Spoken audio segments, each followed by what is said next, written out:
Je suis pas là pendant 2 semaines. Il sac ma face sur une pancarte du PQ. Pour vrai, là. Vous avez fait ça, là. Vous avez vraiment fait ça, là. Esprit que vous êtes gamin. Man, je peux pas vous laisser tout seul pendant 2 semaines. Incroyable. Incroyable. Ça t'apprendra à t'absenter. Mais Vincent, fais-toi pas d'accroche, j'ai pas écouté le show parce qu'il m'intéressait. Là. C'est juste qu'en lisant les commentaires, je me suis rendu compte que je faisais rire de moi, puis je suis allé écouter le début.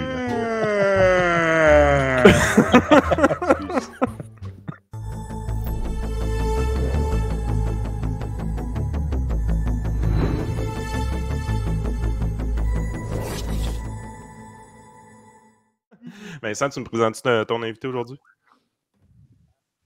En fait, c'est Frank qui a décidé de l'inviter.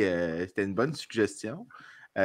Nicolas Gagnon, c'est le président québécois de la Fédération des contribuables canadiens.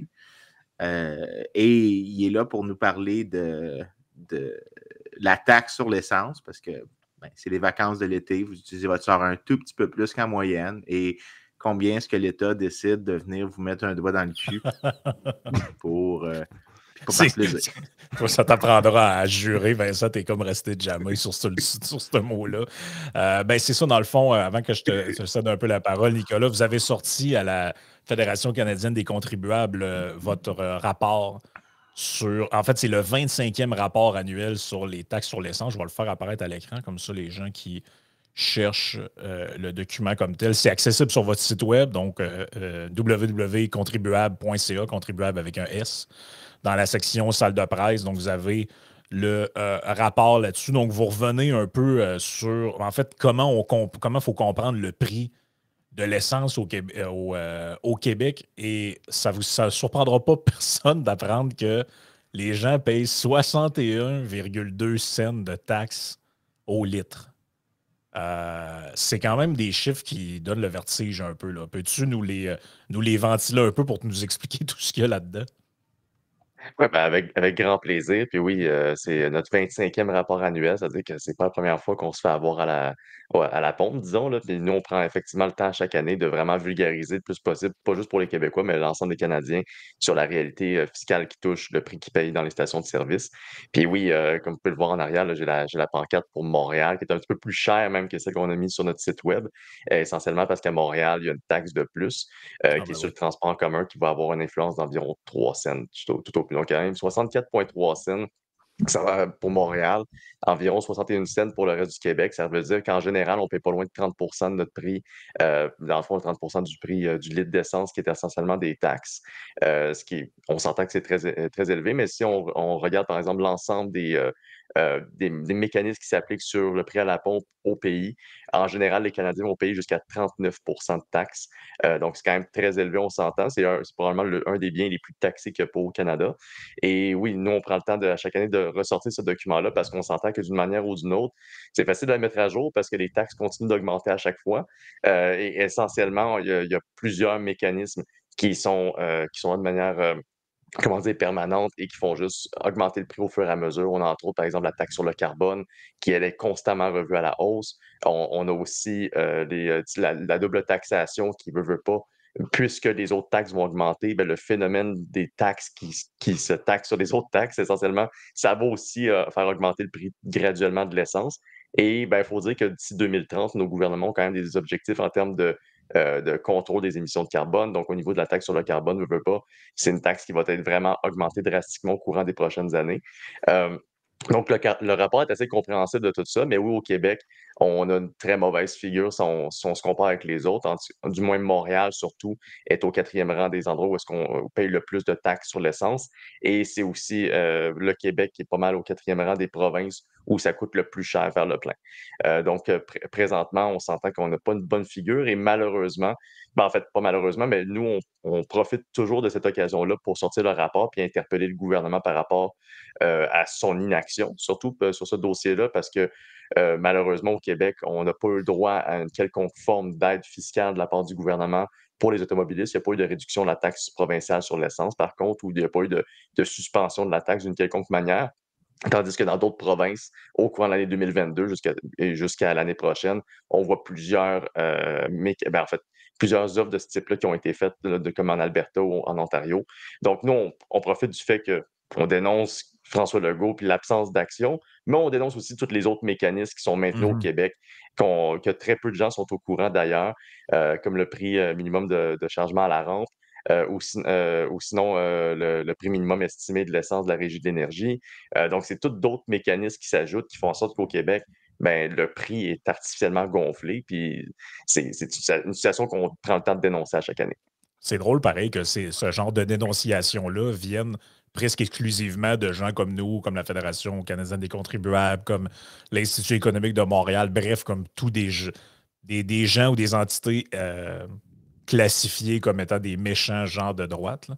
Mais tu sais, moi, j'avais cru comprendre que dans notre système social-démocrate, là, progressiste, normalement, les gens qui sont pauvres paient moins de taxes et d'impôts que les gens qui sont riches. Or, ça n'a pas l'air de fonctionner à l'échelle interprovinciale, ce truc-là, parce que plus tu as l'air d'être pauvre au Canada, finalement, plus tu payes cher de taxes sur l'essence. C'est ça que je comprends. Je vais rajouter une astérisque à ce que tu viens de dire.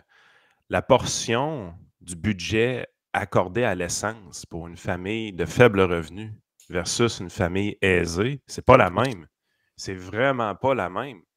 La portion du budget de l'essence pour la classe moyenne, c'est très élevé par rapport aux gens aisés qui, eux, ont les moyens en plus de se payer des véhicules électriques, là, by the way. Fait que tu es vraiment dans une position où est-ce que tu dis c'est une des taxes les plus régressives qu'il y a. Et pourtant, la gauche applaudit chaque fois qu'on l'augmente. C'est hallucinant. Là. Ben, rappelez-vous, quand il y avait eu le gros boom de l'essence, là, quand il y a eu l'invasion de l'Ukraine par la Russie, puis le gaz est monté à un moment donné, je pense, jusqu'à 2,29 ou 2,20, quelque chose comme ça. Puis il y avait un professeur je pense que c'était l'Université de Montréal, ou en tout cas un écolo de Montréal, qui avait dit quelle excellente nouvelle, il ne doit plus jamais descendre en bas de 2 $. Je me disais, mais oui, mais c'est. Je veux dire, c'est qui tu penses qui fait le plein de ça? Tu sais, je ne veux pas rentrer dans des considérations trop émotives, là, mais vous comprenez qu'il n'y a rien de progressiste. En tout cas, moi, ça m'apparaît comme aucunement progressiste, cette vision-là. Là. C'est ça qui est intéressant de voir là-dedans, c'est que finalement, ceux qui dénoncent des trucs qui viennent direct en attaque aux petites gens, comme on dit, que c'est supposé être le pain et le beurre de ces gens-là, finalement, c'est pas du tout les supposés progressistes qui, eux, en fait, veulent qu'on en rajoute encore. Là. Ils parlent d'augmenter Trudeau, c'est l'augmentation de la taxe du carbone, tout ça supposément au nom du bien commun. Mais tu parlais des différentes composantes qu'il y avait dessus. On peut peut-être les nommer. On les voit sur le graphique, mais celui qui est derrière toi est peut-être un petit peu petit. Donc, c'est ça. Il y a la taxe de vente fédérale qui, elle, représente là, à peu près 7 cents et demi le litre. On a la taxe d'assises provinciale qui représente presque 20 cents le litre. On a la taxe d'assises fédérale, une autre taxe de 10 cents le litre, la taxe de vente provinciale de 14,14 cents et demi et la taxe sur le carbone qui est grosso modo 10 cents, mais qui est appelée à augmenter. Ça fait quand même beaucoup de taxes là, qui s'empilent une par-dessus les autres. Là. Oui, puis c'est surtout dans le contexte actuel, comme tu l'as mentionné avant, je veux dire, on se retrouve dans une situation assez particulière depuis la guerre en Ukraine. Puis précédemment, on avait déjà vu avec les turbulences sur les chaînes d'approvisionnement que les prix de l'énergie étaient forcément affectés. Mais on s'entend que vraiment la crise en Ukraine a été possiblement, euh, comment dire, là, le point tournant où est-ce qu'on a vu les prix exploser. Et on a de la difficulté à concevoir un avenir à court terme où est-ce qu'on va retourner au prix de l'essence à 1,20 $ par litre d'essence, mettons. Donc, c'est sûr que ça, c'est le bout le plus dérangeant, c'est qu'on sait que c'est une réalité avec laquelle on doit composer. Les prix qui ont presque explosé de 45-50 % au courant de la dernière année. Et effectivement, on a juste des mécanismes qui s'ajoutent par-dessus d'autres mécanismes. Juste pour donner une idée, avec l'explosion des prix, on avait sorti les chiffres au courant de l'année 2022. Pour un véhicule compact, quand les prix ont explosé, la facture annuelle a augmenté à environ de 922 $ pour un simple véhicule comme une Honda Civic, par exemple.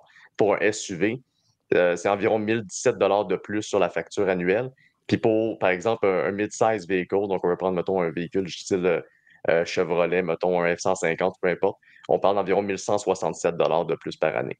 Donc, oui, ça affecte, on s'entend justement les familles parce que, bon, veux pas, quand tu es à faible revenu, puis tu as un revenu fixe ou peu importe, tu es quand même assez limité face à l'augmentation des coûts, mais ça affecte aussi en fonction des véhicules. Veux pas, si on prend l'ensemble des prix, je dis c'est environ 1 000 de plus en moyenne, juste avec l'explosion des coûts de l'essence. C'est quand même assez hallucinant parce que, je veux dire, juste ça, c'est comme plus que la baisse d'impôts qu'on a reçue cette année. Ouais, puis le chèque de 500$, il couvre même pas la moitié de la hausse, autrement dit. Là. Oui, puis on s'entend que c'est un élément qui se rajoute par-dessus un paquet d'autres affaires. Puis par-dessus le marché, on sait que le prix de l'essence a un impact sur pas mal toutes les autres composantes des chaînes d'approvisionnement. On peut parler du transport en camion, mettons tous les coûts du diesel qui sont effectivement affectés.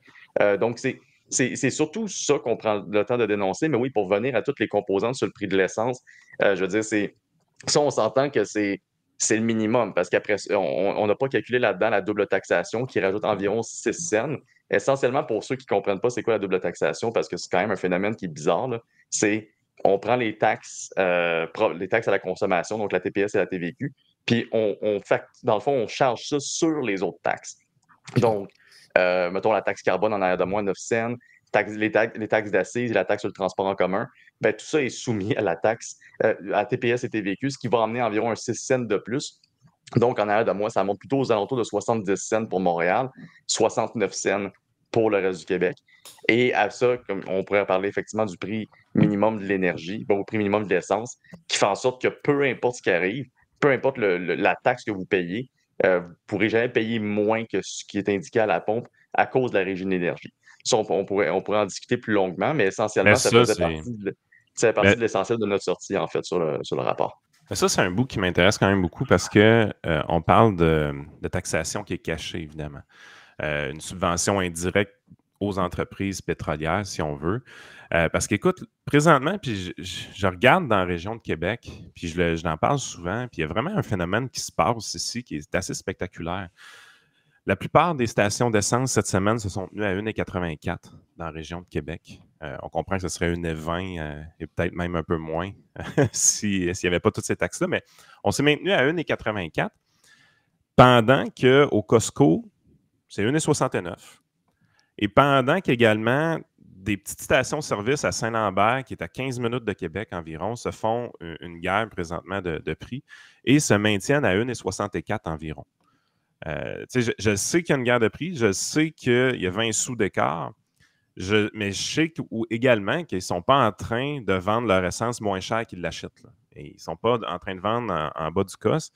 Il faut toujours que tu fasses un trade-off en ton propre temps si tu veux aller tanker là parce que tu as souvent 25-30 minutes d'attente pour être capable de remplir ton réservoir à cause du prix qui est beaucoup plus faible qu'ailleurs. Mais comment dans une région, on peut arriver à 20 sous d'écart entre certains commerçants? Attends une minute. Juste une pause, 2 secondes. L'affaire du Walmart, il ne faut pas que tu oublies que tu ne prends pas le bon prix. Là. Tu prends le prix à la pompe, mais il faut que tu payes le membership au Walmart. Fait qu'au final... On parle du Costco, Vincent. Walmart. Costco, excuse-moi. Mon cerveau a fait un ordre de connexion, mais il faut que tu prennes le compte. Non, mais c'est pas... C'est 100$. Non, mais c'est 100$. C'est 100$ sur... Combien de litres tu achètes par année? 1000$. Okay. 1000 litres. Petite crise de dépanneur de Saint-Lambert, il n'y a pas de carte. Je comprends, mais il faut quand même que tu ajoutes que tu ne compares pas les bons prix. Là. Non, je sais, mais je sais aussi qu'il y a toutes sortes de mécanismes, comme le prix minimum ou le prix plancher, tout ça, qui empêchent un peu les compagnies de se battre. Des promotions aussi qu'on n'a pas le droit de faire. Sur l'essence, des choses comme ça. Ouais. C'est très réglementé, cet aspect-là. Tu sais quoi l'effet paradoxal du prix plancher au Québec? C'est qu'il a probablement réduit les prix. Parce que ce qui s'est passé, c'est comme maintenant, avant, là, parce que les gens pensent que les stations-service se font compétition uniquement sur la vente de pétrole, mais ce n'est pas vrai. Ils se font compétition sur tous les services qui viennent à côté. Quand tu empêches, disons, Walmart, Costco, de vendre en bas du prix plancher que le gouvernement du Québec a mis, ben ça fait en sorte qu'il ne peut pas offrir tous les autres services qu'il voudrait offrir, puis ça ne vaut pas la peine. Fait qu'il ne commence pas cette activité-là. Mais là, dans ce cas-là, toutes les autres petites compagnies qui voudraient offrir de l'essence, mais pas avoir à produire ce service-là additionnel parce que c'est trop coûteux pour eux, parce qu'ils ne sont pas capables de faire ça, bien, eux, ils rentrent dans le marché. Fait que tu as un effet dynamique qui, en fait, ça a gardé le prix plus bas.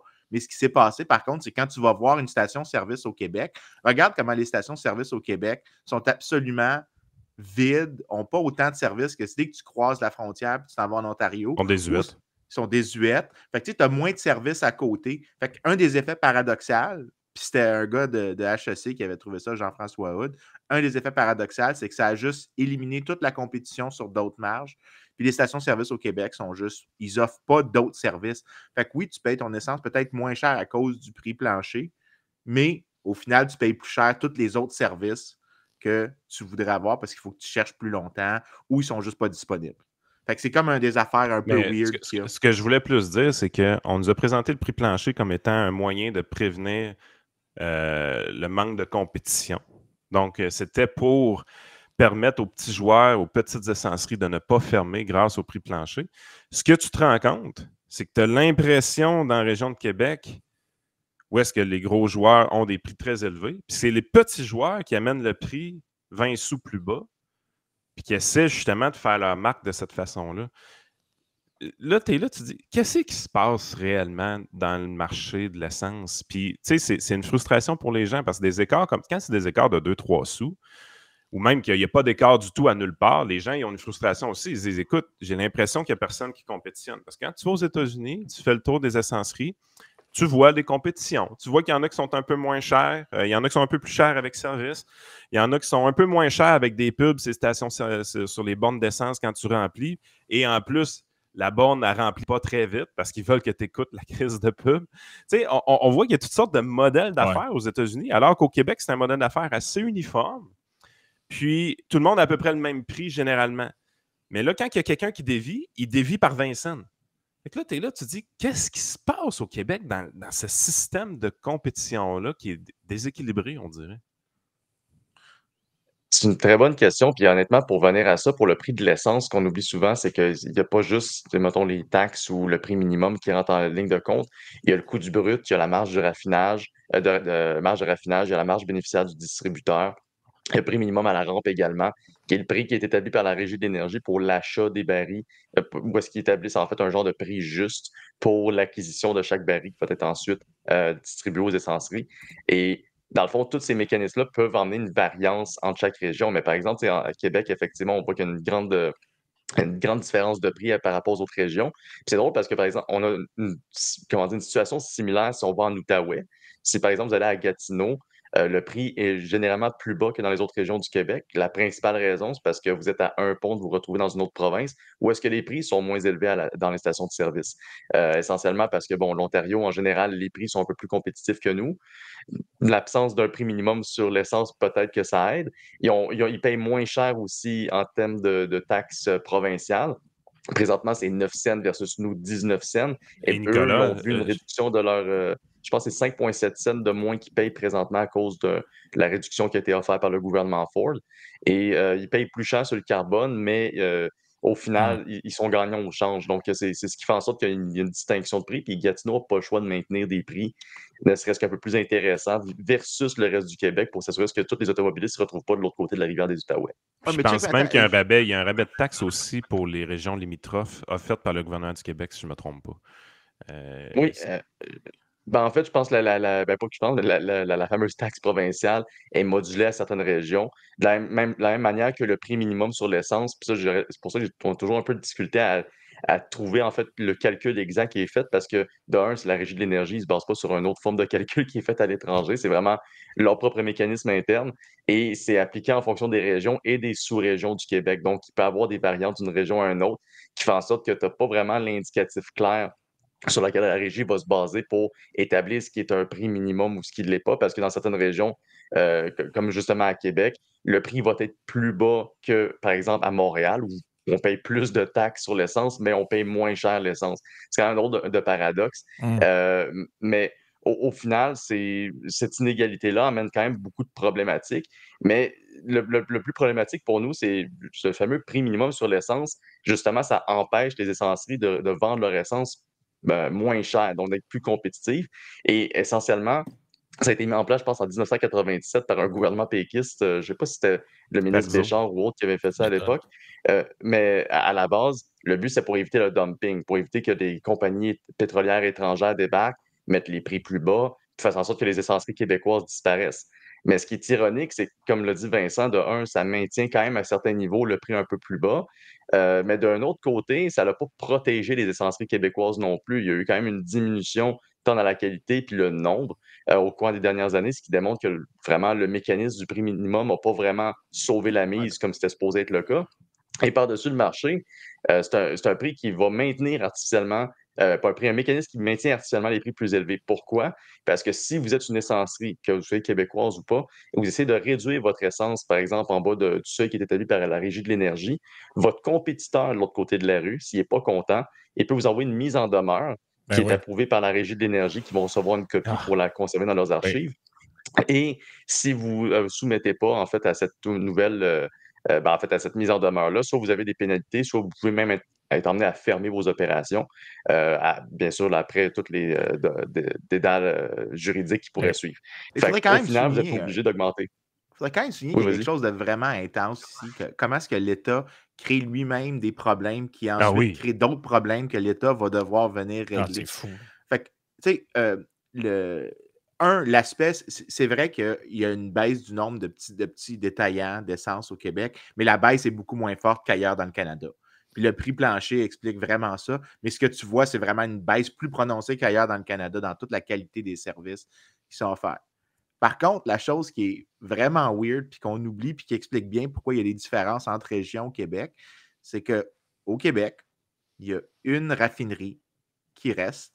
Et le gouvernement du Québec, depuis les années 70, fait tout pour bloquer la construction de nouvelles raffineries parce que c'est des grosses installations, c'est des gros coûts de capitaux. C'est Valero à Lévis, la seule restante. Celle de... Attends une minute, es-tu en train de me dire que là, c'est parce que je ne me suis pas mis à jour. La dernière fois que j'avais travaillé sur ce dossier-là, c'est quand j'étais à l'Institut. Tu étais dans ton monde que le Québec, c'est Montréal. J'oubliais. Ben oui, j'ai oublié tout le temps d'ajuster, Vincent. Il te l'a dit plusieurs fois que pour lui, passer le pont Champlain, il n'y a plus rien qui existe. Non. Saint-Lambert, sur la rive sud de Montréal, est passé le pont Champlain. C'est dès que tu traverses dans Longueuil ou Brossard, là, il n'y a plus rien. OK, c'est bon. Mais il y a encore la raffinerie dans l'est de Montréal. Oui, c'est ça. Mais moi, je suis surpris, par contre, que celle à Lévis n'aille pas fermée, étant donné toute la montée du mouvement écologiste. Mais quand tu as juste 2 raffineries, 2 postes de transformation à toute fin pratique, ben, ça fait que tu dois avoir des coûts de distribution qui augmentent avec la distance, au lieu d'avoir des plus petits centres à côté. Ajoute ça, puis le gouvernement du Québec veut juste... Je te garantis que si quelqu'un proposait de construire genre une raffinerie à genre Gentilly, pour exagérer, demain matin, je te garantis qu'on a Laure Varidel puis toute la crowd des classiques québécois qui vont sortir puis qui vont dire ça. Mais un des effets étranges qu'il y a ici, c'est que le gouvernement, après ça, se plaint que les prix sont élevés dans certaines places. Après ça, fait les programmes de compensation pour les régions limitrophes. Puis après ça, mais aussi le gouvernement est gagnant de ça. En restreignant l'offre un peu, il fait en sorte de taxer un petit peu plus parce que il y a certaines taxes qui s'ajoutent au prix additionnel. Fait que ceux qui sont genre en région plus éloignée, disons comme le lac, là, la région hypothétique. C'est moins cher que Québec, Vincent. Ça, je suis surpris. Ça, je t'admets que je suis surpris. C'est exactement ça.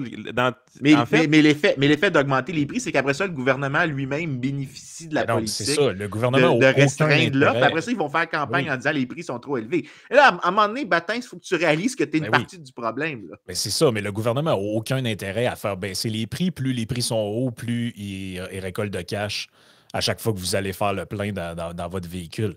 L'autre affaire, c'est que justement, quand il y a eu la grosse explosion, je m'en rappelle très bien, personne ne voulait pointer du doigt les taxes, sauf nous, Fédération des contribuables, les gens qu'on connaît.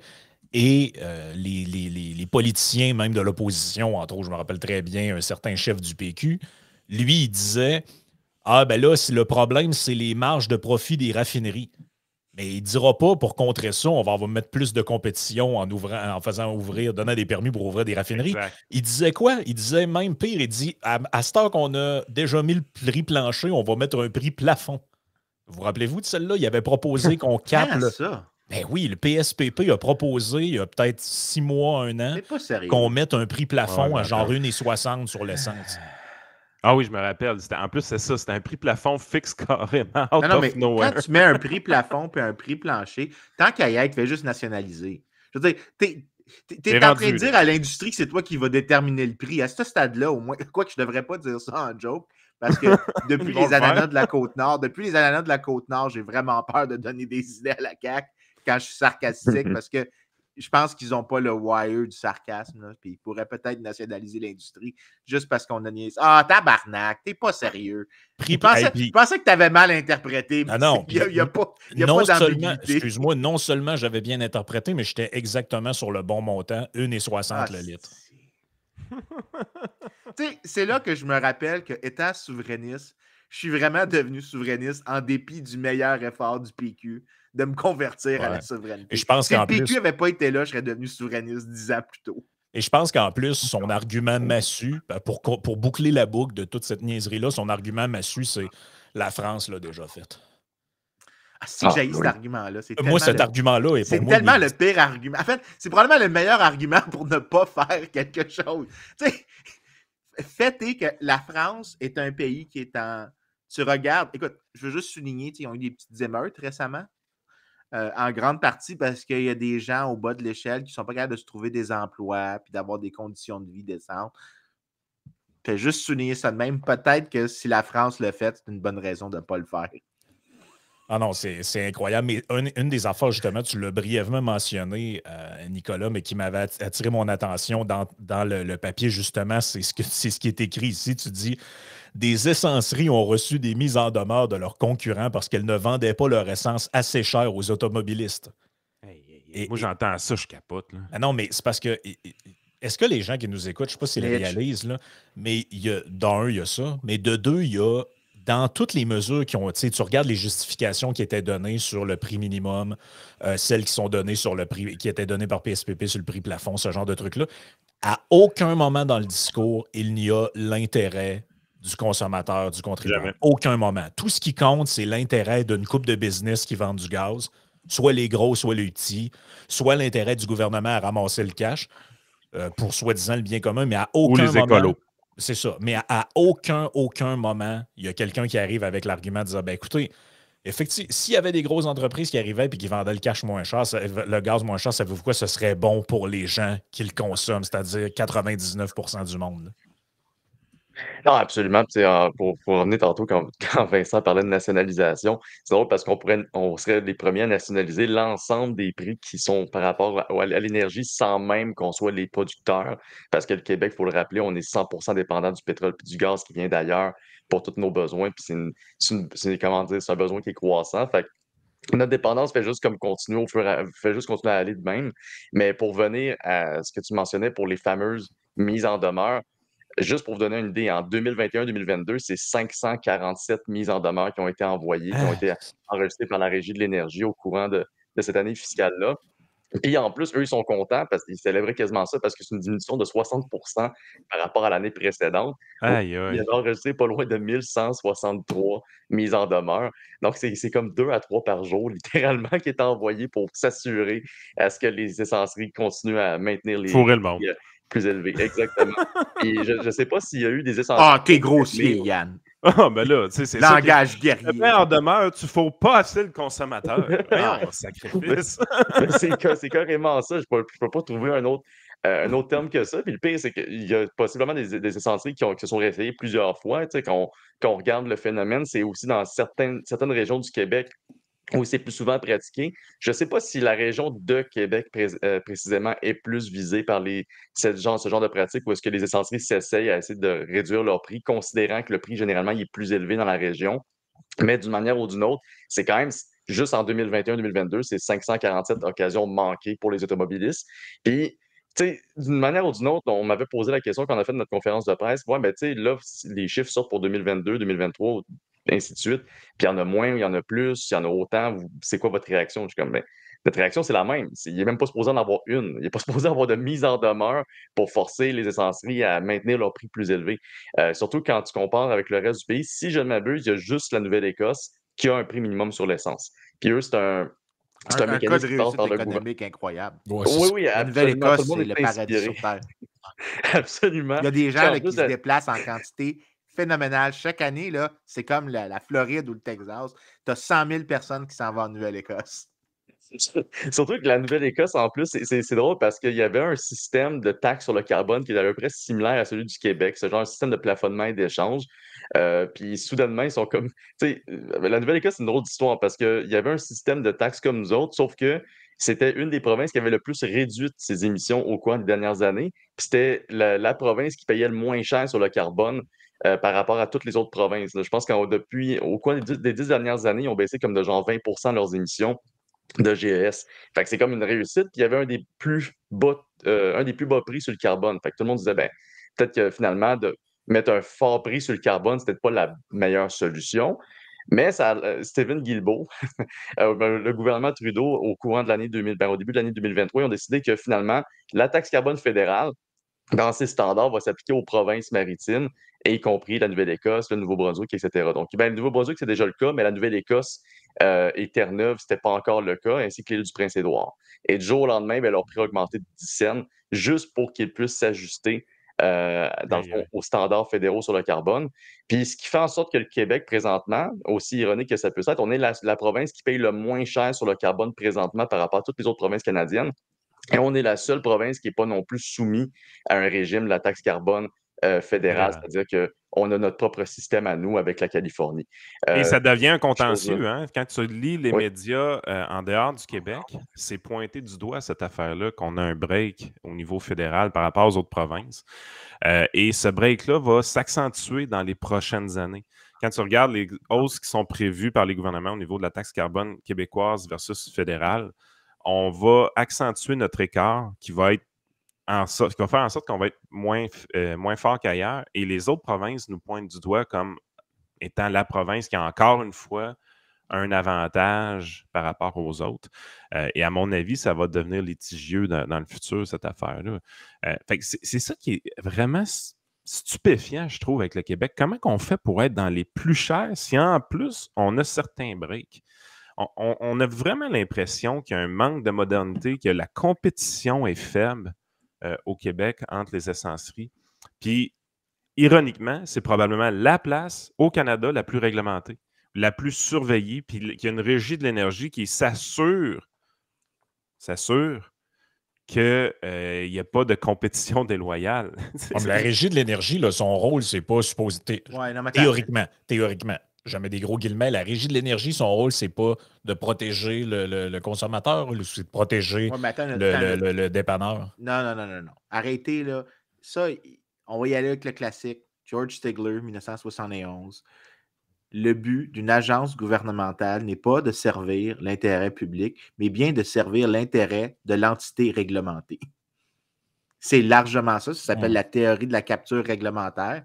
C'est l'objectif, généralement, quand une réglementation est passée, c'est parce que l'industrie probablement la veut ou a trouvé une manière de la façonner pour que ça soit son avantage, ou si c'est passé contre elle, va participer au processus bureaucratique de telle sorte que toute future réitération ou modification à la loi vont être façonnées pour ses intérêts à elle, de restreindre la concurrence ou de restreindre le besoin d'innover ou d'ajouter des services complémentaires.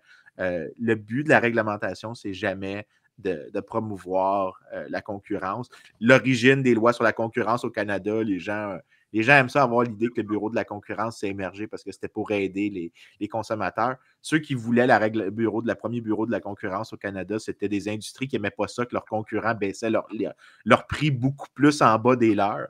Et ils ont été à la commission parlementaire, puis ils ont braillé, puis ils ont forcé des grosses larmes de crocodile. Ben, c'est la même chose quand tu regardes l'histoire du prix plancher au Québec. C'était les petits détaillants disaient en 1997 qu'ils n'étaient pas capables d'offrir tous les services que des Costco ou des grandes essenceries pouvaient offrir. Donc, il fallait qu'il y ait le prix plancher pour qu'eux puissent offrir juste l'essence, puis que l'autre ne puisse pas offrir tous les autres services. C'est ça leur justification. Ils l'ont dit explicitement dans des commissions parlementaires, dans des délibérations. Ils ne se sont jamais cachés. L'affaire, c'est que tu as des journalistes qui ont été avec ça, puis qui n'ont jamais cliqué que c'était pas... c'était pour aider le petit, mais le petit, au final, il finit par nuire aux consommateurs parce qu'il n'y a pas de concurrence. Pas autant de concurrence qu'il pourrait en avoir. Ouais.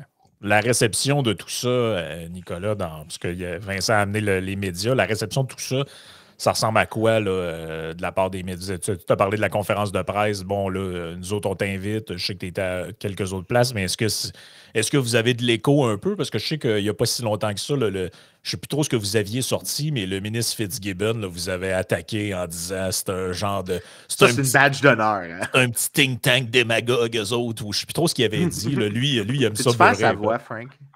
Ouais. C'est un petit think tank démagogue, eux autres. Merci, Frank. J'avais besoin d'une imitation ce matin. Ah, oui. Mais en fait, la situation avec Fitzgibbon, ça remontait à une drôle de situation bien particulière. En fait, là, ça remonte en plus en février dernier. Ça n'avait rien à voir avec les taxes sur l'essence. Malheureusement, on n'a pas encore reçu de message de Fitzgibbon, mais là, on va l'interpeller très prochainement. Puis il y a comme un lien avec la situation que je vais faire référence rapidement, mais essentiellement, j'ai été emmené en commission parlementaire. Ah oui, de Don. Mais The Dawn! Hey, je pense que Nick vient de coiner un nouveau terme qu'on va utiliser pour lui. The Dawn. Puis moi, tu sais, je fais 5 pieds 7. Je suis pas très grand en général. Puis j'ai pu le croiser en vrai lors de ma présence à la commission parlementaire pour, je pense, que c'est les audiences sur le projet de loi 2 auquel on avait été invité. Oui, ben lui, il fait comme 6 pieds 4. Là, fait que non, mais tu sais, honnêtement, il est assez intimidant. Là. Si t'es un petit journaliste, tu vas lui poser une question niaiseuse, là, tu vas vraiment te faire recadrer juste avec son avec ce attitude, gros tu sais. doigt en plus, ses yeux de même. Là. Mais Non seulement ça, mais si tu le pognes en train de faire de la chasse aux faisans, il y a un gars. Ouais, c'est ça. mais oui, essentiellement, ce qui s'était passé à l'époque, c'est que, bon, on avait été invité sur la commission parlementaire, puis ironiquement, on était d'accord avec lui sur le projet de loi 2. Bon, à titre de récapitulatif, en 2019, ils ont fait le projet de loi 34. Puis ce projet de loi-là, ça visait à faire en sorte que les prix de l'énergie, les prix de l'électricité allaient être indexés à l'inflation. Entre autres, ça, puis de redonner les fameux trop perçus d'Hydro-Québec de pas loin de 1,7 milliard, pour lequel mon prédécesseur, le Renaud Brossard, s'était pas mal battu. Puis on avait commenté la chose à l'époque. Renaud avait été invité en commission parlementaire pour défendre le dossier. La loi avait passé, sauf qu'on avait déjà souligné à l'époque des bémols par rapport au fait d'indexer l'énergie à l'inflation par le simple fait qu'il n'y a pas de balise qui empêcherait, par exemple, l'inflation d'exploser et donc les prix de l'énergie d'augmenter. À l'époque, le ministre de l'Énergie, je pense que c'est Jonathan Julien, il avait dit non, il n'y a aucune chance que l'inflation augmente à du 3-4 dans le futur. Il y a des clips de ça très célèbres là, où il avait dit l'opposition veut savoir ce qu'on va faire si jamais arrive. L'inflation, c'est l'inflation. Puis il y avait Ça, on verra jamais ça, du 4 et du 5 c'est ça. Fait que, comme de fait, un an plus tard, on a du 4 et du 5 Mais bon, ceci étant dit, ils ont fait comme le projet de loi 2 qui ont comme promis durant les élections pour dire on va plafonner les tarifs d'Hydro-Québec. Puis les tarifs gouvernementaux, essentiellement, un rythme de 3 d'inflation. Comme ça n'augmentera pas trop rapidement.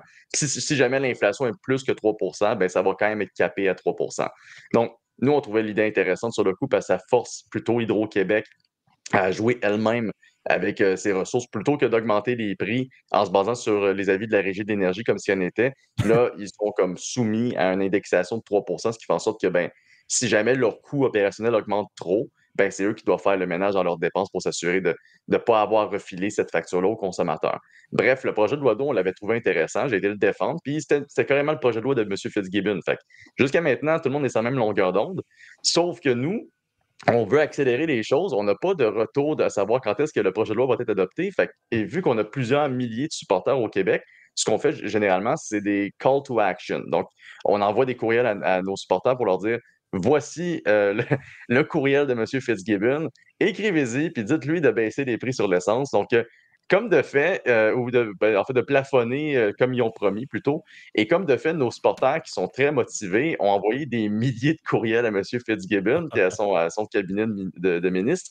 Et probablement qu'il a été très interpellé parce que nous, on a envoyé le courriel de mobilisation, je pense, le 14 février ou le 12 ou quoi de même. Puis le projet de loi, il passe comme le 15. Ils ont fini par passer le projet au Parlement le 15 comme si rien n'était, mais il n'y avait pas eu d'avis média, rien avant la fin de la journée. Sauf que nous, pendant ce temps-là, nos supporters continuent à recevoir les courriels, ils continuent à en envoyer, puis on avait comme cessé l'envoi de nos courriels avant l'adoption du projet de loi. Sauf que Fitzgibbon, lui, au courant du week-end qui suit, j'imagine qu'il a vu sa boîte courriel, puis il a vu qu'elle était remplie de personnes qui disaient « Hey, fais ta job, dude! » Puis essentiellement, il est sorti, puis Ben, c'est c'est là qu'il m'a probablement interpellé Samuel sur Twitter. Poulain qui gère sa boîte courriel. Oui, un grand député très utile à l'Assemblée nationale. Fait que, anyway, ça pour qui Pas de était plante également verte. sa Pas de plante verte. pas du tout. Mais tout ça pour dire que depuis ce temps-là, il y a un froid. J'aime bien la plante verte de Yann. Mais depuis ce temps-là, il y a un froid, effectivement, là, entre Fitzgibbon et moi. Puis, de toute manière, c'est un froid que j'espère maintenir le plus que possible. Je ne veux pas non plus être trop son chum. Puis, c'est de bonne guerre aussi, hein, parce que je veux dire, nous, on est là pour brasser les choses puis amener des idées qui vont forcer une réaction de l'establishment, des gouvernants, des médias. Pour l'instant, on n'a pas eu de retour de la part de Fitzgibbon. Puis ça, je dis ça parce qu'on n'a pas encore envoyé nos courriels à nos supporters pour l'harceler puis dire de baisser le prix ou de retirer le prix minimum sur l'énergie. Ça va venir très, très prochainement. Donc, possiblement qu'au courant du week-end ou au courant des prochains jours, il va sûrement m'interpeller sur Twitter encore une fois, ou X plutôt. Mais pour le reste, on a une relation assez bonne. Pour les médias maintenant, pour répondre un peu à ça, parce que j'ai fait le tour un peu de l'histoire, mais on a eu quand même des bonnes réactions. Je m'attendais, parce que d'habitude, quand on fait des sorties sur la taxe carbone, essentiellement au Québec, je veux dire, j'envoie un communiqué de presse et je peux retourner sans avoir vraiment de crainte de manquer un appel. Personne va il n'y a aucun média qui s'intéresse à la taxe carbone au Québec. Ou Capoté. presque. La seule Parce fois qu'ils où est-ce qu'on a eu sont tous généralement favorables. Ouais, généralement, ils sont favorables. Puis ça m'amène aussi un peu où est-ce que, je passe du coq à l'âne, là, mais essentiellement, si Poilievre est élu au fédéral et il décide d'abolir la taxe carbone fédérale, je mets mon portefeuille sur la table, le Québec va se battre pour la conserver puis la maintenir au Québec, peu importe ce qui arrive. Alors Ça qu'on va n'y est devenir pas soumis. Alors qu'on n'est même pas soumis à la taxe carbone fédérale. Alors, du moins, pas la première, parce que la seule fois où j'ai eu un talking point sur comment dire, un point média par rapport à la taxe carbone, c'est que le 1er juillet dernier, il y a une nouvelle réglementation qui est entrée en vigueur, puis celle-là s'applique également au Québec. Oh, Puis on l'appelle la deuxième taxe carbone. C'est la réglementation sur les carburants propres. Puis elle s'applique directement aux raffineurs puis aux producteurs d'énergie ou surtout de carburant au Canada, ce qui va comme les forcer à payer plus cher sur leurs émissions de carbone. Dans le fond, d'acheter des parts de carbone s'ils émettent des il essaie de émissions la plus élevées camoufler, que les autrement standards. dit. Là. Il essaie de camoufler Oui, ça aux consommateurs. Là. c'est camouflé dans le prix, comme à peu près toute la plupart des taxes là, qui sont sur l'essence, généralement, sont camouflées. Vous ne les voyez pas sur votre reçu quand vous sortez de la station de service. Mais cette deuxième taxe carbone-là, aussi niaiseux que ça peut être, le Québec n'y échappe pas, contrairement à la première. Puis c'est une taxe qui va finalement faire comme boule de neige sur l'ensemble des autres taxes qu'on paye déjà. Mais au final, je veux dire, pardon, il y a un petit problème technique. Okay. C'est correct, c'est correct. Mais ça pour dire qu'il y a il y a quand même une bonne réaction des médias en général par rapport au prix sur l'essence parce que les gens comprennent qu'on paye très cher puis comprennent aussi que le contexte inflationniste présentement il est favorable à une discussion sur la réduction des coûts. C'est pour ça que oui, il y a eu une levée de bouclier, entre autres avec les baisses d'impôts. Je ne sais pas si vous vous en souvenez, mais au mois de mars, quand ça avait été promis là, ça avait été promis pendant les élections, mais quand c'est passé dans le Je veux budget, dire, celle où il il y avait 59 non-économistes qui s'étaient dit économistes, qui ont signé une lettre pour dire que c'était pas une bonne idée, les baisses d'impôts. Ouais. Okay. D'ailleurs, je suis sûr que si on fouille, tous les députés du PQ et de QS ont donné leur augmentation aussi de 30 % et la marge qui était la marge d'impôt qu'ils payent en moins, tout ça a été donné à des organismes communautaires tels que promis lors de ces débats-là. Si je me trompe bien, pour être bien sûr de ne pas priver le trésor public d'investissement, d'argent qui pourrait servir à payer des hôpitaux, des infirmières, tout ça. Je suis pas mal sûr de ça aussi. Bien sûr.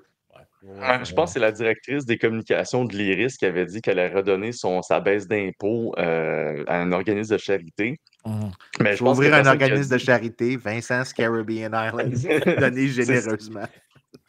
Mais je pense qu'il n'y a personne qui a dit comment la baisse d'impôt fonctionne. Ce n'est pas un chèque qu'on t'envoie, c'est comme graduellement récupéré sur tes revenus. Mais bon, c'est l'IRIS, il ne faut pas mettre la barre trop haute. Mais il n'en reste qu'au final, je veux dire, il y a quand même une levée de bouclier pour les baisses d'impôts. C'est sûr que pour la question des taxes sur l'essence, il n'y aura pas vraiment de médias qui vont faire bouger les choses ou comme qui vont appuyer le message qu'on porte, j'imagine, toute la gang, autant à l'Institut économique de Montréal que la FCC ou autre, de dire qu'on veut une réduction sur l'essence, même si on l'a observé dans d'autres provinces. Donc, malheureusement, on n'a pas ça. Par contre, il y a quand même une écoute. Puis ça, je pense que c'est là-dessus qu'on peut le plus miser à la FCC, c'est vraiment de voir que malgré le fait qu'il y a une fermeture de la part du gouvernement sur la façon de faire. On sait que Legault ne veut rien savoir de réduire la taxe provinciale sur l'essence. On sait fort possiblement que Fitzgibbon ne va rien vouloir savoir de retirer le mécanisme du prix minimum. Puis on sait qu'au final, la taxe carbone, elle va rester au Québec. Par contre, il n'y a rien qui empêche de lancer une discussion plus grande sur l'impact que ça a réellement sur le portefeuille des gens à ce stade-ci. Tu sais, le prix de l'essence, c'est une chose, mais on pourrait parler de toutes les autres formes d'inflation avec laquelle les gens doivent composer ces temps-ci. Par exemple, juste le prix de la nourriture, le prix de l'épicerie. Si je me souviens, sur le Food Report qui a été sorti en 2023, ça démontre que pour l'actuelle année en cours, c'est une augmentation de 1 500 $ par famille, juste le prix de l'épicerie. Rajoute à ça le prix de l'énergie, rajoute à ça les taux d'intérêt qui ont augmenté. Clairement qu'à quelque part, même si tu peux me défendre à toutes les sauces l'intervention gouvernementale, pour l'instant, les gens sont de plus en plus intéressés à entendre l'autre solution qui est, ben, peut-être que c'est le temps de réduire les taxes et d'essayer de voir comment est-ce que l'économie va se porter une fois qu'on va avoir réduit ces contraintes-là. En tout cas, pour l'instant, je n'ai pas été très challengé par les médias qui sont venus à la conférence de presse et qui m'ont interpellé par la suite pour le rapport qu'on a publié. Parce qu'il y a vraiment surtout sur le prix minimum de l'essence, il y a vraiment un genre de, un constat de plus en plus unanime qui dit ça n'a pas d'affaire. Ça n'a pas d'affaire au Québec, on devrait vraiment s'en débarrasser, ou du moins, c'est niaiseux, qu'est-ce que ça fait là? Ça, c'est la réaction qu'on a plus souvent de monsieur, madame, tout le monde qui réagissent à ce mécanisme-là. Puis c'est rassurant parce que on a tendance à penser que certains combats sont perdus d'avance au Québec quand on parle de fiscalité. Certains autres combats sont un peu plus prometteurs. Puis ça, je pense que c'est de quoi sur laquelle, à la FCC, on va pouvoir travailler beaucoup puis continuer à faire de la pédagogie. Mais c'est non, mais excuse, Yann, parce que je veux venir à 2 points, vu que le temps file quand même, puis je vais te repasser à pas qu'après. Mais c'est souvent un constat qu'on a. C'est que quand il y a eu la baisse d'impôts, le débat, il n'y avait pas de débat dans la population. Là. Il y a eu des sondages d'opinion qui ont été faits. Au-dessus de 7 Québécois sur 10 minimalement sont en faveur de baisse d'impôts. Il y a juste un problème, c'était encore une fois, c'était le prisme déformant des médias où 90% des chroniqueurs, eux, étaient contre en nous disant que le père de je ne sais pas qui aurait plus de bain dans son CHSLD, puis la bouffe à l'hôpital, elle sera encore moins bonne, ce genre de choses-là. Ben, pour les taxes sur l'essence, tout ça, moi, je pense, dans la population, c'est un truc qui doit faire quand même pas mal consensus, tu l'expliques aux gens. Mais les arguments qui arrivent sont toujours à peu près les mêmes. Tu as l'argument écolo, tu vois, dans l'article sur le truc de PSPP, là, ils vont voir le gars du HEC, là, Olivier Pinault, Pierre-Olivier Pinault. Lui, il dit, si on baisse les taxes sur l'essence, en payant moins cher, les usagers de la route seront appelés à conserver leur véhicule à essence et leurs mauvaises habitudes.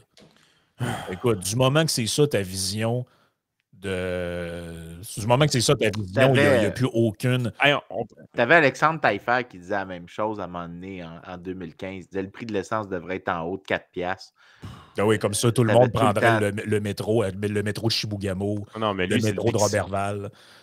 Oui, c'est vrai, lui, ça aidait son Théo Taxi. Ouais, non, mais c'était Bixi après.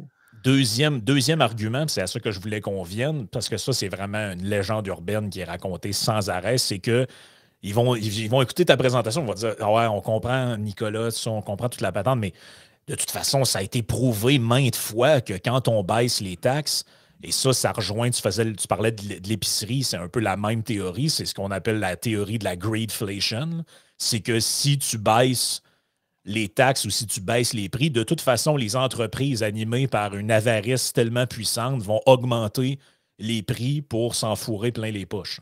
Parce que le gouvernement, lui, les gens du gouvernement, eux, pensent ça parce que eux, c'est ce qu'ils font. Quand il y a un premier ministre qui baisse les taxes quelque part, eux se dépêchent de les ramasser. Fait qu'ils s'imaginent que les entreprises font la même chose. C'est quoi qui risque d'arriver, Frank, si on baisse les taxes sur l'essence demain matin? C'est que le gars qui est payé à Régie de l'énergie pour déterminer le prix minimum, là, 1,64 $, il va être en vacances cette semaine-là. Puis il va oublier de mettre son fichier à jour pendant 2 mois. Parce que, tu sais, ça va être une de ses tâches. Là. Puis là, un moment donné, là, il va dire hey, OK, bon, ah oui, il y a eu une baisse de taxes sur l'essence. OK, on va corriger la formule Excel. Nouveau prix minimum, 1,58 $. Mais qu'est-ce que je veux dire par là? C'est sérieusement, là, on parle de la Régie de l'énergie depuis tantôt. Là. Y a-t-il réellement quelqu'un qui s'est imaginé c'est quoi la job du gars qui détermine le prix minimum à la Régie de l'énergie pour le fun? Déjà, Ben, ça. attends une minute. Tu sais c'est quoi la formule? Laisse-moi finir 2 secondes. Ce que je voulais dire, c'est que cette affaire-là, en plus d'être complètement balayée par les faits, j'ai ça en avant de moi. Là. Si vous allez vous tanker en ce moment au SO de Drenton Valley, en Alberta, c'est 1,29,9. Si vous allez à Walsh, c'est 1,29,8. Si vous allez... J'ai tous les prix. Ils ont baissé les taxes, ils ont enlevé des taxes. C'est quasiment 50 cents, 50 à 60 cents de différence avec le Québec. Tu vois là, les taxes, comment ils sont là. Là-bas, c'est différent. Mais ils en ont enlevé quand cette crise-là a commencé. Ils ont fait la même chose en Ontario. Et ce n'est pas vrai que les prix sont repartis à la hausse parce que les raffineries ont augmenté leurs marges, les dépanneurs ont augmenté leurs profits. Ce n'est pas vrai. Mais tu sais, c'est quoi la meilleure preuve de ça? C'est que si c'était vrai, dès qu'on traverse la frontière en Ontario, les prix devraient être égaux au Québec. Si les pétrolières agiraient comme ça, pourquoi est-ce qu'ils décident que dès que tu traverses une ligne imaginaire administrative, maintenant j'agis différemment? Ah non, si tu penses que tu peux crosser tout le monde, ils montraient les prix partout également. Le fait qu'il y ait des différences à la frontière t'a fait dire que ça ne se passera pas. Mais moi, je veux juste dire un truc, là, parce que les études sont assez claires que quand tu baisses la taxe, 75% et plus de la baisse de taxe s'en va dans la poche du consommateur.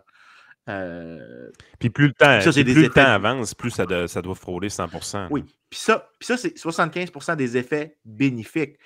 Puis le reste, c'est pas que c'est le producteur qui s'en met plus dans la poche. Une partie de ça, c'est parce que le coût social de la taxe diminue. Fait que tu as un bénéfice qui va au consommateur, mais aussi au producteur, parce que tu as plus de volume d'échange qui se fait. L'étude que tu m'as envoyée, ça parle du Maryland, la Géorgie et du Connecticut. Au Maryland, c'est 72%. Georgia, 58 à 65 Connecticut, ça va jusqu'à 87 Mais la question, moi, je veux savoir, c'est quand je leur dis ces études-là aux journalistes, c'est pour ça que je demandais un peu à Nick pour ajouter, ils comprennent pas. Puis ils vont dire, je peux te trouver une étude qui vont dire l'inverse. Puis c'est le style de réponse épaisse que j'obtenais, moi, quand je disais ça à l'Institut. C'est quoi ta réponse à toi, cette affaire-là? Parce que chaque fois, moi, quand quelqu'un me dit, il y a d'autres, moi, je peux trouver une étude qui dit ce que je veux. Je suis comme les anti-vax qui se trouvent. Ouais, c'est un peu comme les anti-vax qui disent j'ai trouvé un truc sur Internet qui dit que ça, c'était pas le cas. C'est aussi épais, là. Mais dis-moi, c'est quoi que tu leur réponds, Batins? Honnêtement, j'ai une trollée d'arguments. Ça dépend par où commencer, mais généralement, je te dirais qu'on a sorti un rapport en décembre 2022 où est-ce qu'on démontrait qu'il y a pas loin de 51 nations, 51 États ou provinces dans ce monde qui ont réduit leurs taxes sur l'essence pour justement aider les populations à faire face en fait, à l'inflation qui se présentait déjà au courant de l'année 2021-2022. Puis ça touche autant des réductions sur des baisses d'impôts, ça touche des baisses de taxes sur l'essence, des baisses de taxes sur l'énergie. Donc, on a vu, on c'est sûr et certain que ce n'est pas toutes les taxes qui ont toutes les mêmes diminutions qui ont le même impact, mais le fait de dire qu'il y a quand même pas loin de 25 pays qui ont juste réduit les taxes sur l'essence, puis on n'a pas vu une augmentation par la suite du prix de l'essence, ça démontre que l'expérience a déjà été faite ailleurs. Sinon, l'Alberta, l'Ontario, Terre-Neuve et Labrador, c'est les 3 provinces canadiennes qui ont tous offert respectivement une suspension, carrément une suspension de 13 cents par litre d'essence. Donc, la taxe provinciale en Alberta est carrément suspendue jusqu'à la fin de l'année. Juste par plein, pour une famille, c'est environ 15 $ d'économie à chaque fois qu'ils vont faire le plein de l'essence. Donc, à chaque semaine, c'est environ 15 $ qui leur est redonné. En Ontario, c'est une réduction de 5,7 cents par litre d'essence. Je veux dire, encore une fois, on remarque que le prix est beaucoup plus avantageux tant en Alberta qu'en Ontario versus le Québec. Et les familles économisent entre 200 et 400 $ par année grâce à cette mesure-là.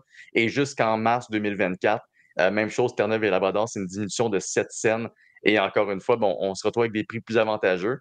Et on n'a pas non plus les pétrolières qui attendaient dans l'ombre, comme des gens d'Illuminati, que l'Alberta ou l'Ontario ou les autres baissent leurs taxes pour augmenter leurs profits. Puis ça, j'en viens à la conclusion. Les gens qui ne nous croient pas, là, ils ont les chiffres d'en face. Là. Je le dis parce qu'il y en a qui sont juste à l'audio. Là. Mais regarde, on les voit. La région d'Edmonton, le prix le plus bas, c'est 1,31 au Costco. Dans tout l'Alberta, le moins cher, c'est 1,26,9.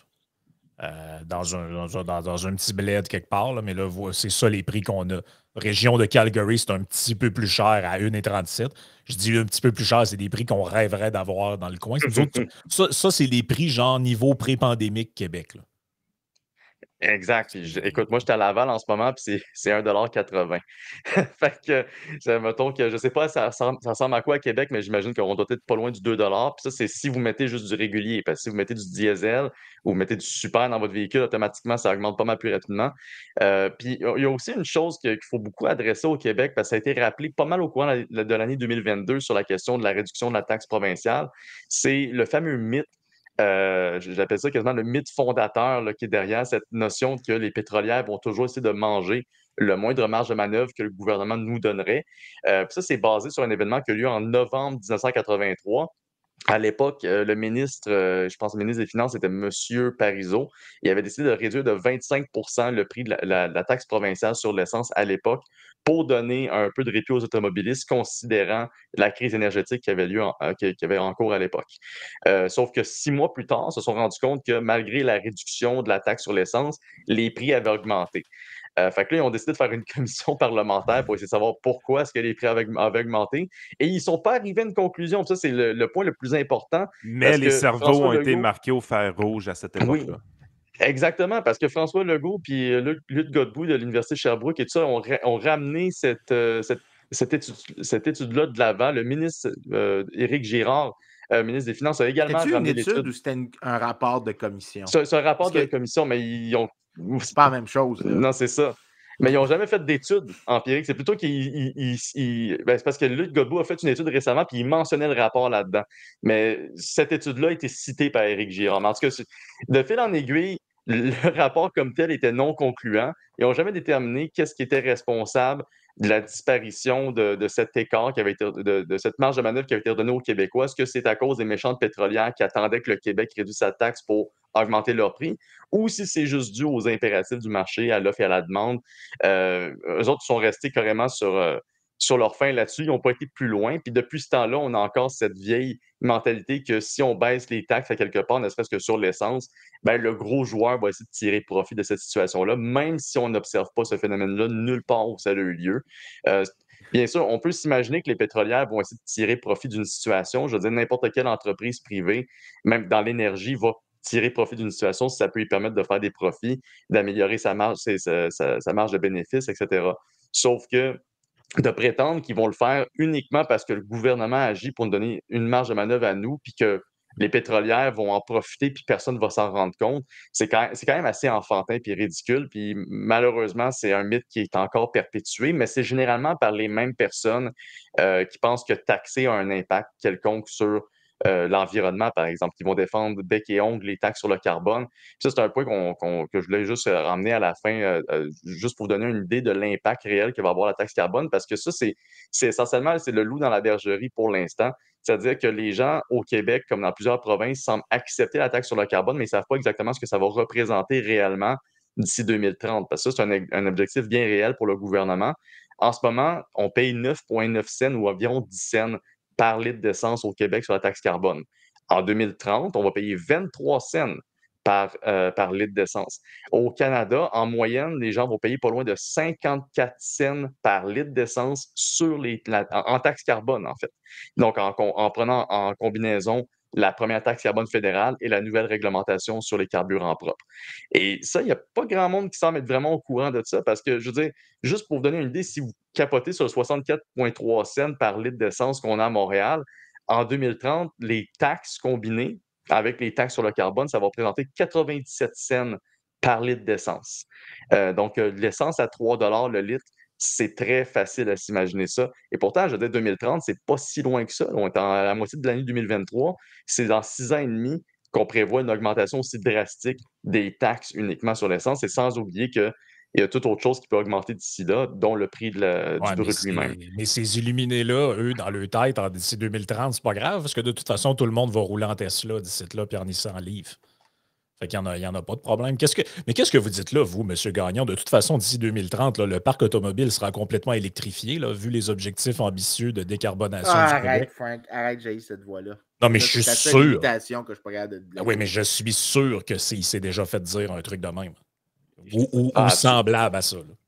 Absolument. Ben, je veux dire, de dire qu'on sert les intérêts des pétrolières ou qu'on se fout de l'avenir de la planète, on les a tous entendus.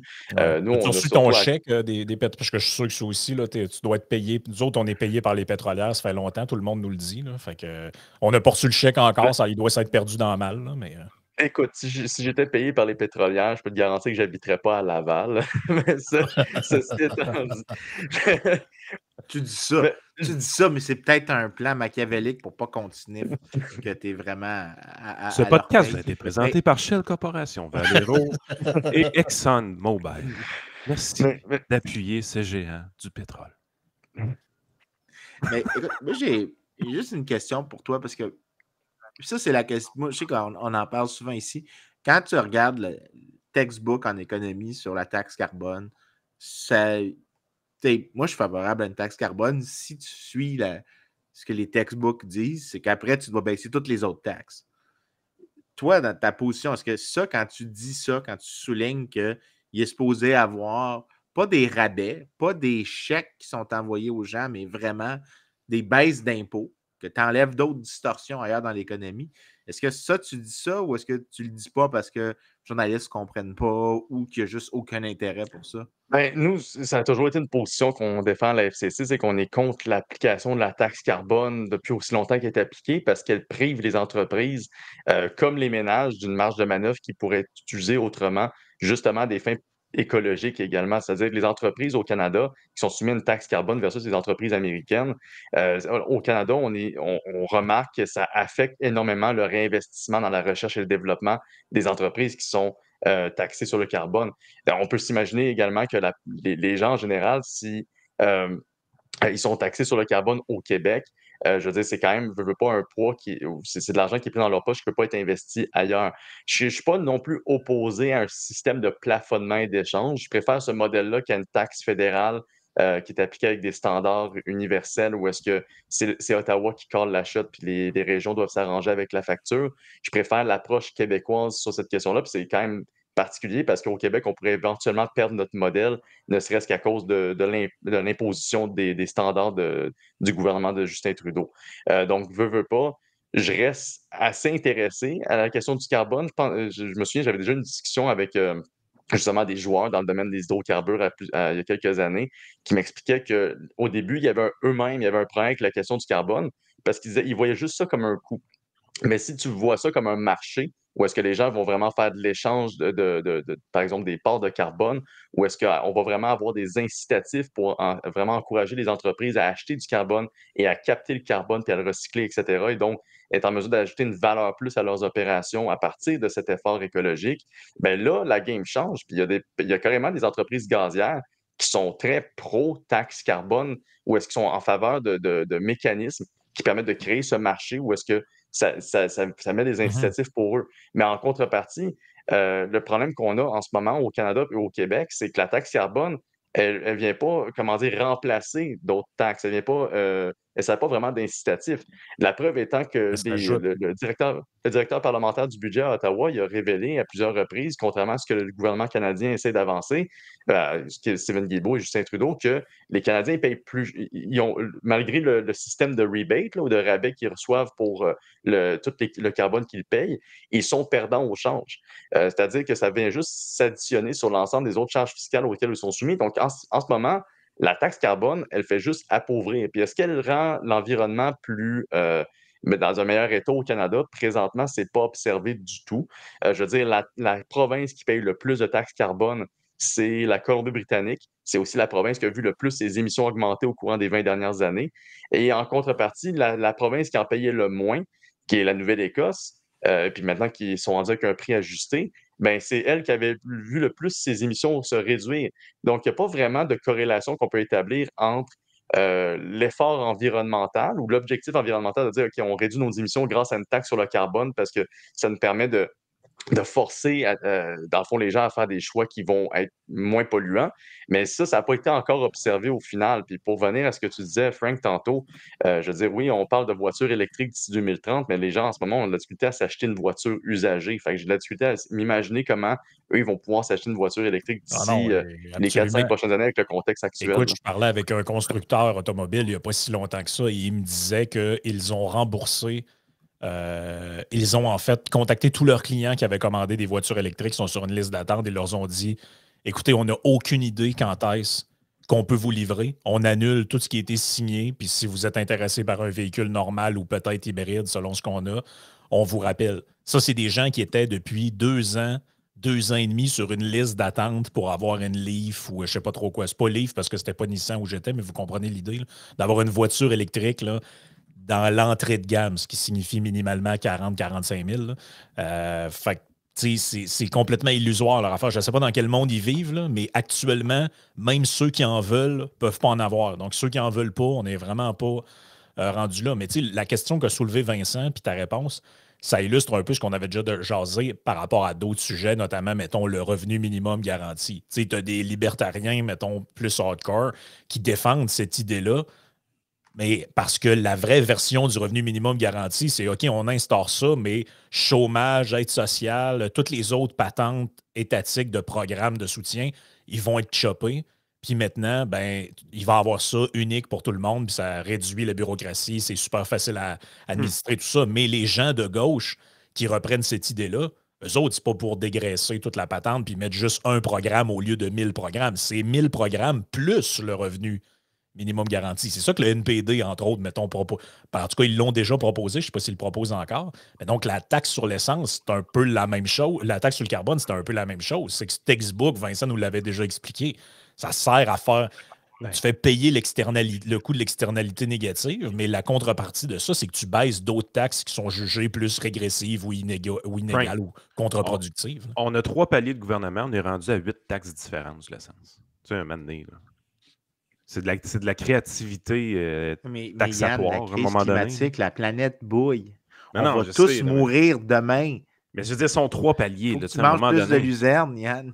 Je sais que j'ai l'air d'un cave. Peux-tu quand même arrêter de me le dire à tous les jours? Tu sais, je veux dire, à un moment donné, il faut que. Je vais te Il le va dire à falloir que toutes les heures, Yann. Ah, mais la population, à un moment donné, tu sais, on lit souvent aux États-Unis, par exemple, qu'un président pourrait perdre son élection si le prix du baril de pétrole augmente pendant sa campagne présidentielle. Dans le sens que les Américains sont tellement sensibles sur le prix de l'essence qu'ils pourraient enlever des votes à un président sortant si le prix du baril monte. Tu sais, je veux dire, quand tu penses à ça réellement, tu te dis, OK, aux États-Unis, il y a une sanction politique à avoir un prix de l'essence élevé, alors qu'en réalité, tu sais, ce n'est pas les gens qui taxent le plus. Ce n'est pas le gouvernement au monde qui taxe le plus l'essence. Puis tu es là, tu te dis, OK, nous autres, on se fait avoir aller-retour, c'est la créativité administrative pour implanter des nouvelles taxes avec les 3 mêmes paliers de gouvernement. Puis tu es là, tu te dis, c'est quand qu'ils ont eu une sanction de la population parce que le prix du gaz, il monte? On dirait ici, il y a une passivité au niveau de la population où est-ce que, peu importe qui est en place, peu importe ce qui se passe, c'est les pétrolières qu'il nous faut, c'est pas de la faute aux politiciens. Cette passivité-là de la population canadienne m'a toujours rendu un peu pantois, je te dirais, mais là, on dirait que ça s'empire de plus en plus, puis on dirait que les gens sont plus capables de se choquer sur rien. C'est genre, oh ouais, mais une autre nouvelle taxe, man, ça fera pas mal, c'est pas grave. Non, mais c'est ça. Puis c'est pas juste le fait d'en rajouter, c'est le fait de ne pas vouloir en retirer non plus. Puis, Aussi. puis de prétendre, encore une fois, que c'est l'ajout de taxes, autant de taxes sur le carbone que de toute autre forme de taxe sur l'essence, que ça va avoir nécessairement un impact sur, comment dire, là, sur la manière que les gens agissent, que les gens consomment. À la base, quand François Legault avait refusé de baisser la taxe provinciale sur l'essence, il avait souligné que il refusait de le faire parce que c'est ceux qui consomment le plus qui en profiteraient. Essentiellement, c'est les véhicules les plus énergivores, donc les plus polluants, qui s'en tiraient à bon compte. Donc, il refusait d'agir pour ça. La deuxième fois qu'il s'est fait poser la question, il avait dit que non, c'était pas bon pour l'environnement de baisser la taxe sur l'essence parce qu'on prétend que si on se taxe sur l'essence au Québec, même si ça n'a eu aucun impact d'aucune manière sur les habitudes de vie. Je veux dire, l'explosion du coût de l'essence, peu importe à cause des taxes ou pas, ça n'a pas eu d'impact sur les habitudes de vie des Québécois, dans le sens que les gens continuent à se déplacer comme c'était le cas auparavant. Que tu rajoutes 5 cents, 10 cents, 15 cents, 60 cents, comme on a vu depuis l'année dernière, les gens ont continué à se déplacer. Donc, de prétendre que soudainement, si on augmente les coûts, les gens vont arrêter de vivre, ou sinon ils vont arrêter de se déplacer du point A au point B. C'est jamais arrivé pour l'instant. Ce qui arrive essentiellement, puis c'est dommage parce que c'est cette passivité-là qui est responsable de la situation, c'est que les gens vont juste s'appauvrir. Puis il n'y a pas vraiment de gain pour l'environnement au final. Puis je me souviendrai toujours en Ontario, je pense que c'était l'année dernière, il y avait eu une augmentation drastique du nombre de véhicules qui tombaient en panne sur l'autoroute. J'avais jamais pensé ça, mais essentiellement, les gens, ils ont comme pas modifié la quantité d'essence qu'ils mettaient dans leur véhicule parce que les gens vivent à budget. Donc, si, mettons, ils mettaient 25 par semaine pour faire le plein, La on s'entend que fameuse le joke. 25 Si la joke de Frank, elle fonctionne pour vrai. quand ton 25 il couvre pour un prix d'essence à 1,25 versus 1,80 ou 2 on s'entend-tu que tu ne roules pas sur la même distance? Mais il y a bien des personnes qui n'avaient pas calculé ça et qui se retrouvaient avec des pannes sur l'autoroute en Ontario. Ça avait été répertorié par le gouvernement ontarien, puis j'ai trouvé ça assez particulier parce que ça démontrait que malgré tout, les gens continuent, malgré l'augmentation, malgré tout ce que tu peux faire, tu peux en rajouter des taxes, mais les gens n'ont pas les moyens d'aller chercher une alternative à ça. Puis on s'entend que dans la plupart des régions, autant du Québec que de l'Ontario, en dehors du véhicule personnel, il n'y a pas d'infrastructure qui nous permet de me déplacer autrement et aussi facilement. Moi, je viens de région, je viens des Laurentides à la base. Puis, je veux dire, regarde, un jeune de 16 ans, s'il n'a pas son scooter, il n'a pas de vie sociale. Puis, à 18 ans, si tu n'as pas ta voiture pour te déplacer, tu n'as pas de job. Je veux dire, là, avec le télétravail, ça change un peu, mais encore là, à 18 ans, la réalité, c'est pas la même que n'importe qui sur le marché du travail. Mais au final, euh, mon point, c'est qu'il n'y a pas d'alternative plausible pour l'instant pour les gens, même si on parle de voitures électriques et de transport en commun. Non, on n'est pas là. On est vraiment pas là. Fait qu'on est mieux de miser sur des Ouais. options un peu plus pragmatiques, puis réduire les taxes sur l'essence, c'est ce qu'on met de l'avant. On pense que ça ne va pas avoir d'impact sur l'environnement, contrairement à ce que les gens pensent. Puis à la fin de la journée, il faut ramener la grosse image. Ça, c'est l'argument que je sors le moins souvent aux médias. Mais il faut rappeler une chose, le Canada, c'est 1,5 des émissions globales. Tu peux te taxer sur le carbone autant que tu veux. C'est pas au Canada que tu vas avoir l'impact qui va changer le climat, qui va empêcher la planète de bouillir. On peut faire des efforts, il faut protéger l'environnement, puis je fais partie de ceux qui veulent être proactifs là-dessus, mais de penser que ça passe nécessairement par un poids fiscal accru, c'est pas démontré à mon sens, puis ça aide personne. L'argumentation du fait que d'augmenter les taxes va amener les changements de comportement, on oublie également que les seuls qui pourraient changer les comportements, puis ton exemple des pannes en Ontario le montre réellement, c'est la classe de la société qui est le moins nantie. Les seuls qui ont une demande qui est plus élastique, si on veut. Puis changer le comportement ne veut pas dire adopter l'autobus dans ce cas-ci. Ça veut dire juste mettre moins de gaz dans ton char. Ça veut dire aussi probablement prendre des décisions d'emploi, dire écoute, j'ai un emploi intéressant à 40 km de la maison, mais avec le prix élevé de l'essence, ça ne vaut pas la peine que j'aille chercher cet emploi-là. Je devrais me chercher quelque chose moins rémunéré, plus proche de la maison. Fait que tu es vraiment dans une position où est-ce que. Ça, Yann, ce que tu dis là, ça vaut. Comment je pourrais dire ça? Le set de choix que tu as pour contrecarrer ces effets-là, il est valide beaucoup plus en ville qu'en région. Parce que je rajoute comme point à ce que tu viens de dire que ça va en contradiction avec le discours qu'on a sur la progressivité de la fiscalité, là, pour laisser les plus pauvres un peu épargnés par tout ça. Puis plus tu as d'argent, plus tu contribues, la fameuse juste part. Là. Rentrons pas là-dedans, mais ça va à l'encontre de ça parce que plus tu es pauvre, plus le budget que tu alloues à l'essence, par exemple, représente un montant important dans ton budget quotidien. Là. Fait que plus ça augmente, plus ça te fesse dedans. Mais l'autre affaire, c'est que pendant des années, on nous a servi le discours au Québec que c'était important, nos belles régions. C'était le discours du Parti québécois, par exemple. L'occupation du territoire. L'occupation du territoire. Le Parti libéral, on sait bien, ils en ont juste pour la ville, puis Montréal, puis tout ça. Nous, on est le Parti des régions, tout ça. En région, là, les gens, ils peuvent pas. Si à un moment donné, tu restes quelque part, puis la seule job que tu peux avoir dans ton domaine, c'est une scierie, qui est à 40 km de chez vous, tu peux pas dire ben, parfait, je vais prendre l'autobus. Il n'y a pas d'autobus, il n'y a pas de métro, il n'y a souvent même pas de service de taxi ou à peu près pas. Puis c'est beaucoup des métiers en région qui font que les gens ont des pick-up ou des VUS ou ce genre de trucs-là. Moi, je connais du monde qui travaille dans la foresterie. Ils peuvent pas troquer leur F-150 ou leur Silverado ou je sais pas quel truck qu'ils ont pour une Nissan Leaf. Là. Ça n'arrivera pas. Ouais, Là. puis je voudrais C'est juste. pas possible. Puis à tout ça, il faudrait quand même ajouter un truc assez comme qu'on parle souvent. Là. Puis ça, je pense que c'était ton tweet cette semaine, Frank, ou c'était Yann, je pense. Un de vous deux avait répondu à Je suis une rien écho. qu'insulter du monde, moi, sur Twitter. Il n'y a pas de trouble. Donc, c'est J'ai correct, sûrement ça. pas dit de quoi d'intelligent. Non, mais c'était une personne qui méritait. La réponse était bonne. Ils sont même pas capables de gérer. Le gouvernement est incapable de gérer des fonctions fondamentales de l'État sans les produire de manière tout croche. Penses-tu vraiment qu'ils sont capables de gérer une crise qu'eux-mêmes ont contribué à créer? Je veux dire, quand tu penses à toutes les politiques contre-productives que le gouvernement du Québec fait, moi, je me souviens dans le temps qu'on était à l'Institut de la cimenterie mécaniste, la subvention à la cimenterie mécaniste avait plus d'effets de pollution additionnelle que toute la réduction causée par le fonds vert de M. Couillard. Puis M. Couillard avait gardé le plan de Mme Marois sur voyons, la cimenterie mécaniste. Donc, au final, tu avais d'une main, on partait un feu, puis de l'autre, on sortait une petite bouteille d'eau, puis on pitchait de l'eau sur le feu. C'est les mêmes qui ont fermé Gentilly, alors qu'aujourd'hui, on nous parle de pénurie de courant. C'est n'importe quoi. Là. C'est les mêmes qui pensent que des éoliennes vont être quelque chose absolument éco-énergétique, alors qu'en réalité, il y a à peu près 300 tonnes de béton, il y a de l'huile, à un moment donné. Tu sais, ces affaires-là, puis ça, c'est peut-être un petit commentaire bien vite à faire. C'est la raison pourquoi j'ai arrêté de croire que la solution venait tant de réformes du gouvernement. Si on veut vraiment une solution à la crise climatique, là, parce qu'on va tous mourir bouillis, il n'y a pas d'autre solution que l'innovation. Parce que c'est pas qu'il n'y a pas des bonnes solutions politiques qui seraient disponibles, c'est que les gouvernements ne sont pas capables de les faire, ne sont pas capables de les déployer, ne sont pas capables d'être contre-productifs et pas empirer la situation. La seule option qu'il y a, c'est dans l'inventivité humaine. La seule solution plausible, réaliste, c'est plus d'inventivité humaine.